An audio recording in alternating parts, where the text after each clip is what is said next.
Mr. Mayor's, or I'll just open it up. Uh, right now, you're just asking for a stoppage of new benefits.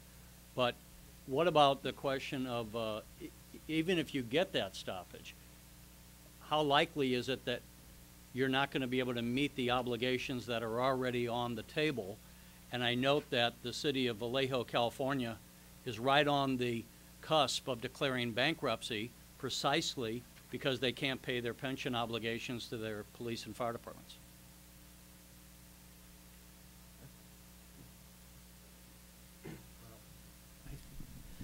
If I understand it, you're wondering what would happen if we determine that these are unsustainable? Well, you're trying to say we're not going to cut benefits. We're just asking the legislature to stop passing along new benefits so we can get a handle on the problem. But knowing what you know, and maybe for the mayors or you, Joe, knowing what you know, how likely is it that you could financially turn this ship around, even if there was nothing more than a cessation of new benefits? Well, that's precisely what we don't know, and that's why we're proceeding with House Bill 4905 with the provisions that are actually in it to try to part of that bill.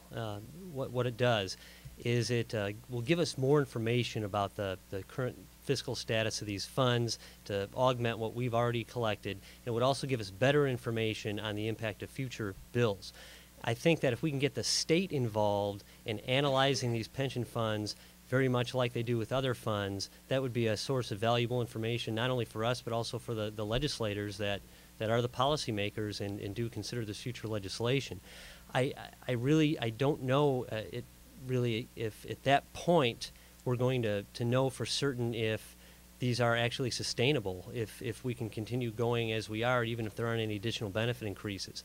But I can tell you that, as has been pointed out up here by some of these mayors, they've got some very tough decisions to make in their localities.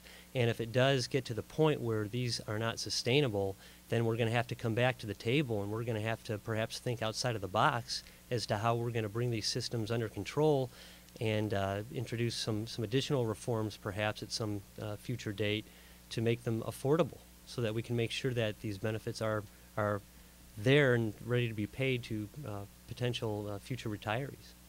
Let me if I might ask any of the mayors, one of the ways you can afford to continue to make your payments to the pensions is you rob Peter to pay Paul. You start taking money out of your road funds, things that you may have put in the budget for other purposes. Have you already begun doing that? Are you cutting back on local city services to meet your current pension obligations? Ed Willett, Mayor of Clinton, Illinois. We're a small community, 7,500. Here's what we've noticed.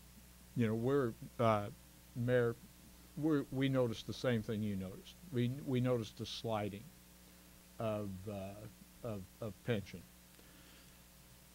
There's some caution here.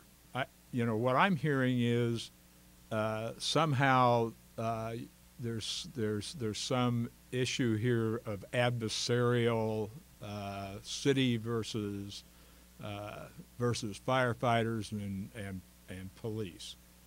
This isn't adversarial. This is about an analysis. For me, this is about taking a step back and asking the legislature to take that same step back and to stop unfunded mandates until we have a chance to get a handle, to put our arms around this thing and find out what's going on. We've gone from, in Clinton, we've gone from taking our tax levy, 4% of our tax levy 10 years ago, to 17% of our tax levy going to pensions. We want to understand that. I need to be able to go to my voters, to my public, and explain that. I need to go to the police and fire fighters and explain that. I mean, after 9/11, there was a huge emotional, rightly so, outcry or outpouring to the police and firemen. But you know, I've got guys who go out at 2 o'clock in the morning digging up unattractive pipes to fix water mains. And as some of the mayors have alluded to here, you know, they deserve a pension too. They don't get they're unsung heroes. So there's no adversarial, for me, this isn't about being adversaries with this thing. This is simply an analysis that we're asking for, that I think we're asking for, and a step back and take a breath.